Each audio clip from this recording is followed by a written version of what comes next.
Kanpur commissionerate में तैनात सभी यादवों को पुलिस चौकियों से हटा दिया गया है। आखिर यादवों से इतनी नफरत क्यों है, यह सवाल उठाया है कानपुर में ही तैनात रही एक महिला दरोगा निशा यादव ने और साथ ही साथ कांस्टेबल अतुल यादव ने। आरोप यह है कि निशा यादव के ही कहने पर कांस्टेबल अतुल यादव ने यह बात बाकायदा फेसबुक पर भी पोस्ट की, सोशल मीडिया के अलग अलग हैंडल्स पर पोस्ट की और एक तरीके से अनुशासनहीनता को अंजाम दिया। दरअसल दरोगा निशा यादव और कांस्टेबल अतुल यादव दोनों की तैनाती कानपुर के चकेरी थाने में थी।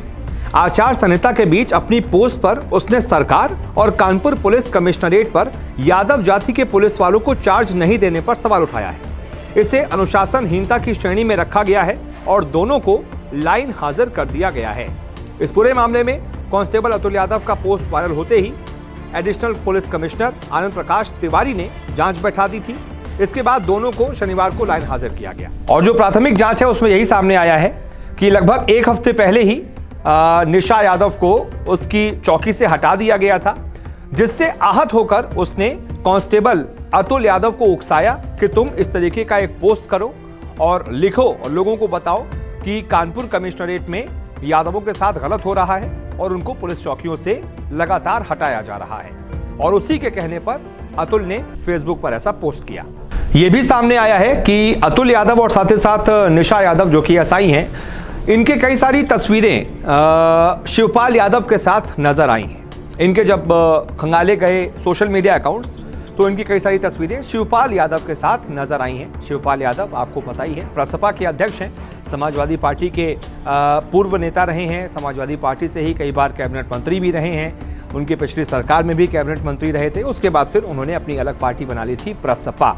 तो शिवपाल यादव के साथ भी इनके जो है कई सारी तस्वीरें सोशल मीडिया पर खूब वायरल हो रही हैं और इस वजह से भी और गहनता से जांच की जा रही है कि कहीं इससे जानबूझ के तो नहीं किया गया, कोई पॉलिटिकल एंगल तो इसमें नहीं है, कोई पॉलिटिकल प्रेशर तो नहीं है कि आप खास तौर पर एक जाति के लोगों पर निशाना साधते हुए ये बताने की कोशिश कर रहे हैं सोशल मीडिया पर कि देखिए यहाँ पर तो एक जाति के लोगों को टारगेट किया जा रहा है। इसीलिए भी इसकी बहुत गहनता से जांच की जा रही है। आपको बता दें कानपुर कमिश्नरेट के अंदर लगभग 33 थाने आते हैं, लेकिन एक भी थाना प्रभारी यादव जाति से बिलोंग नहीं करता है।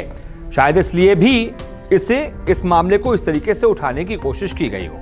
लेकिन फिर सवाल ये उठता है कि सिर्फ यादव बिरादरी ही क्यों, हम इसे इसी एंगल से क्यों देख रहे हैं कि 33 थानों में कोई थाना प्रभारी यादव जाति का क्यों नहीं है? और भी कई सारी जातियां हैं और जाति के आधार पर तो किसी की पोस्टिंग होती नहीं है। वो तो एक सरकार में होती थी जिसमें ज्यादातर, अगर 75 जिले हैं तो 75 के 75 जिलों में या फिर उसमें से 65 जिलों में ज्यादातर अधिकांश जिलों में एक जाति के जो है वो कप्तान बनाए जाते थे और थानों में भी बहुत उसी जाति के पुलिस अफसरों की भरमार रहती थी। लेकिन अब पिछले कुछ सरकार में, खासतौर से इस सरकार में, योगी सरकार में तो चीज़ें बहुत बदली हैं। तो क्या इस वजह से भी इस मामले को इस तरीके से उठाया जा रहा है चुनावों से ठीक पहले? ये सारी चीज़ें भी अब पुलिस जांच कर रही है, क्योंकि जो चकेरी थाने में जो बाकी के पुलिस वाले हैं वो ये बता रहे हैं कि भाई अतुल यादव तो अपने आप को शिवपाल का बड़ा करीबी बताता था, तो हो सकता है भाई इसमें कुछ दूसरा एंगल भी निकल के आए और किसी और के कहने पर वो इस तरीके के पोस्ट कर रहा हो। तो भाई कुछ भी हो सकता है। अभी तो फिलहाल दोनों को लाइन हाजिर कर दिया गया है। देखते हैं आने वाले समय पर और क्या कुछ डिटेल्स इस मामले में निकल कर सामने आती हैं। फिलहाल इस वीडियो को देखने के लिए बहुत बहुत शुक्रिया।